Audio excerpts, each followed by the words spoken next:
¿Qué tal? ¿Cómo están amigos y amigas de esta comunidad? Como siempre un gusto, como siempre un placer que nos acompañen, que nos permitan platicarles la información más importante a nivel nacional e internacional. Hoy tenemos tres temas que queremos profundizar con ustedes y que nos van a permitir ir conociendo, por supuesto, el devenir de lo que está ocurriendo en nuestro país. Bueno, empecemos con la información y posteriormente, por supuesto, lo que tiene que ver con la opinión. De entrada, después de que el Senado de la República no se quiso, no se pudo poner de acuerdo en torno a definir cuál de las integrantes de las ternas enviadas por el presidente Andrés Manuel López Obrador sería la persona que asumiera el lugar de Arturo Saldívar en la Suprema Corte de Justicia de la Nación. El primer mandatario fue quien tomó esta determinación y, contrario a lo que muchos de nosotros esperábamos, decidió que fuera Lenia Batres Guadarrama, quien rindió precisamente protesta ante el Pleno del Senado de la República para recibir de manera formal pues este nombramiento como nueva ministra de la Suprema Corte de Justicia.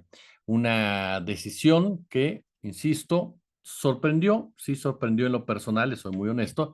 Yo me inclinaba más hacia Berta Alcalde por las razones que ya le esgrimíamos en la anterior cápsula, pero finalmente se toma esta determinación. Lenia Batres estará, si no pasa otra cosa, 15 años en la Suprema Corte de Justicia de nuestro país. De esta manera se suma a Juan Luis González Alcántara, Margarita Ríos Farjat, Yamil Esquivel Moza y Loreta Ortiz, que han sido designados por el presidente Andrés Manuel López Obrador en los últimos 5 años.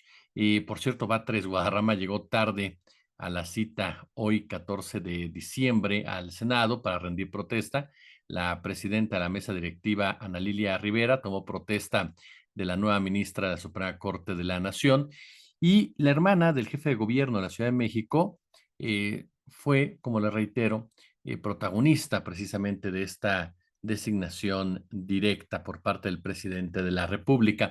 Ahora, me parece que entrando un poco a la opinión de este tema, es injusto comparar o únicamente limitar a Lenia Batres por su parentesco con Martí, ¿no? Con el jefe de gobierno, que siempre ha estado más en la esfera mediática gracias a diversos puestos o diversos cargos o diversas situaciones que se lo han permitido de una u otra forma.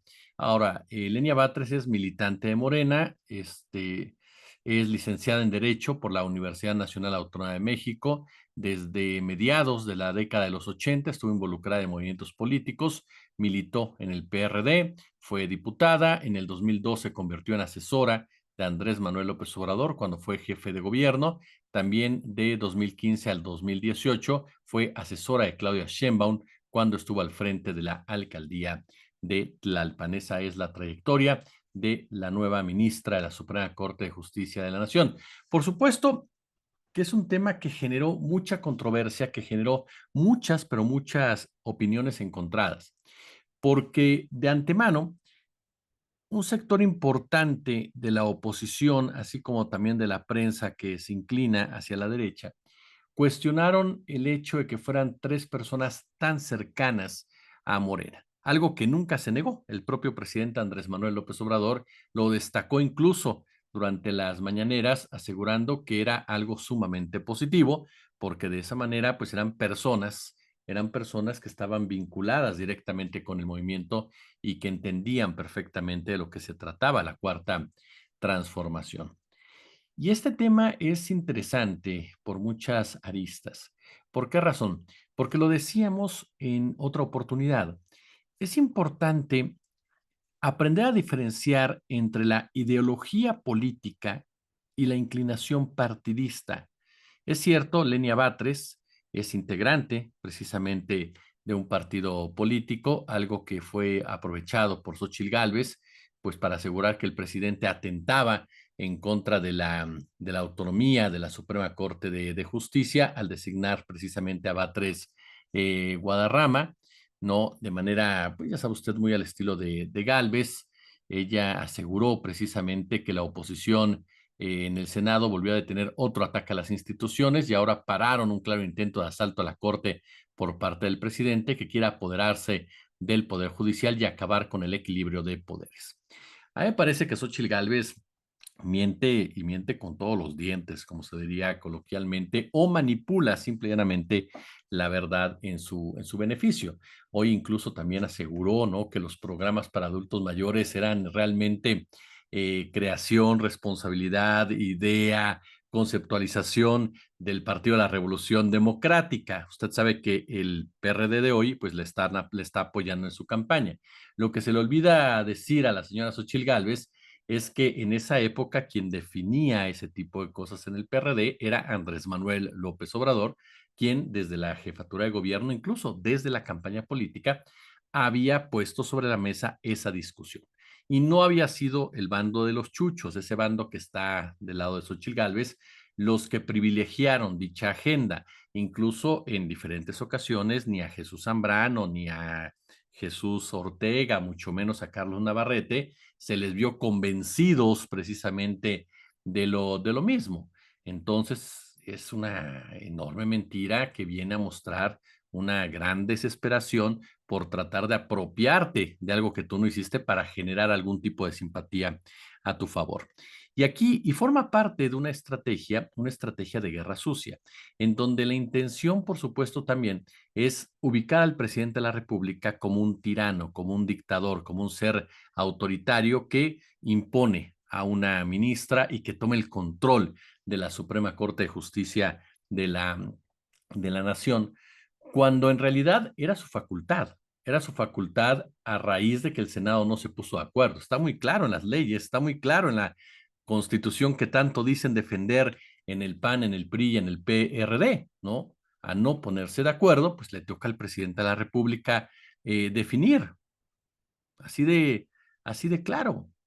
Ahora, que es polémico sin duda alguna el hecho de la cercanía de Lenia Batres, sí, pero me parece que más vale que sea así de transparente, así de claro, a que nos endilguen personajes como Eduardo Medina Mora, que todo el mundo sabíamos que era un criminal, que era que había sido un procurador corrupto, que había sido un procurador involucrado con delitos y que sin embargo no lo querían poner como un hombre independiente, ¿no?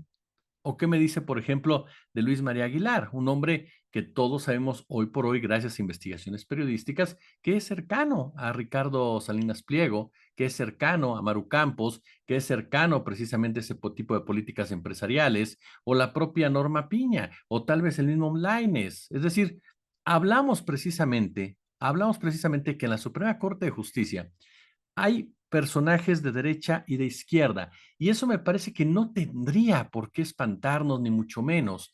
Es normal que un ministro o ministra tenga ideología política. Es absurdo creer que en la Suprema Corte de Justicia no se hace política, porque por supuesto que se hace. Aquí el punto es por qué se hace y para qué se hace. Eso es lo determinante. Eso es lo fundamental en toda esta discusión.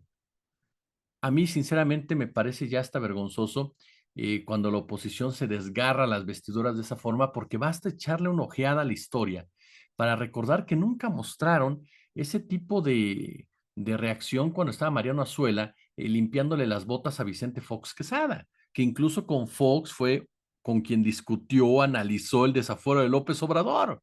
Y tú se atrevió a decirnos que era normal que pues, ahí le hablara con el presidente de la República. ¿Dónde está la separación de poderes?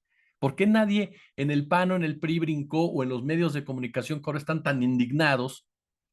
¿Por qué no brincaron a decir, oye, ¿por qué el presidente de la Suprema Corte de Justicia está analizando un asunto netamente jurídico con el presidente de la República?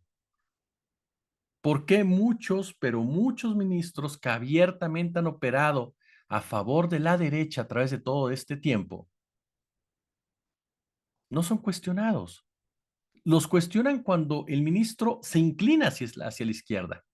Ahí está el caso de Góngora Pimentel, ¿no? De David Góngora Pimentel, quien fue un ministro, sí, muy polémico posteriormente por cuestiones familiares, ¿no?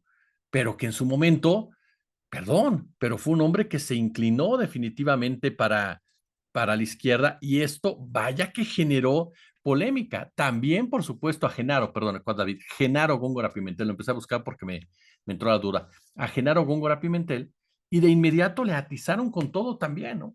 Que era un vendido, que estaba sometido a Andrés Manuel, que apoyaba el autoritarismo, pero nada decían del resto precisamente de los ministros que estaban y respondían directamente, por supuesto, a las órdenes del gobierno federal.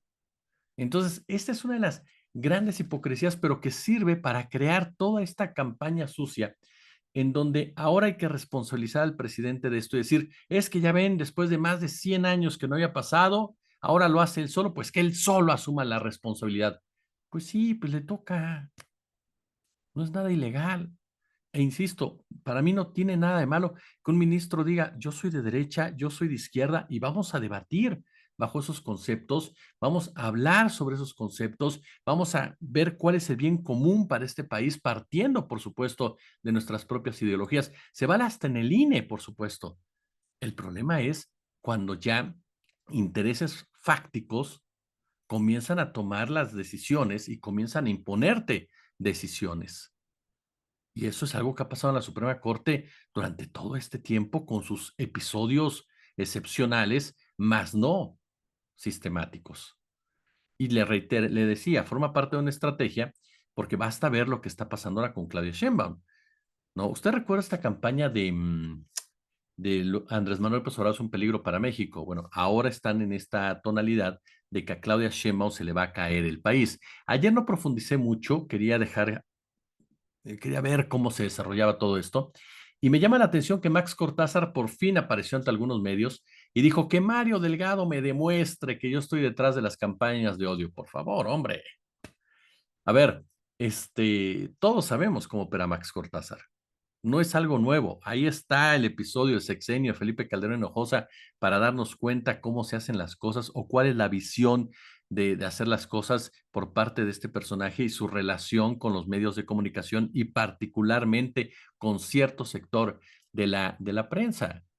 Y es un hombre que además de todo está asesorado, está apoyado por personajes que saben perfectamente que su única posibilidad de avanzar un poco en esta contienda pasa, pasa por denostar a la figura de Claudia Sheinbaum, pasa precisamente por crear fake news, pasa por extrapolar situaciones que no tengan tanta trascendencia, pero que logren ellos ser una caja de resonancia para que al menos ese mensaje llegue a ciertos sectores de la población que comiencen a dudar un poco sobre la figura de la doctora, que obviamente tendrá que contrarrestarlo y para eso puso a Tatiana Cloutier, para que Tatiana Cloutier pudiera llevar a cabo ese tipo de acciones que les permitan, ¿no?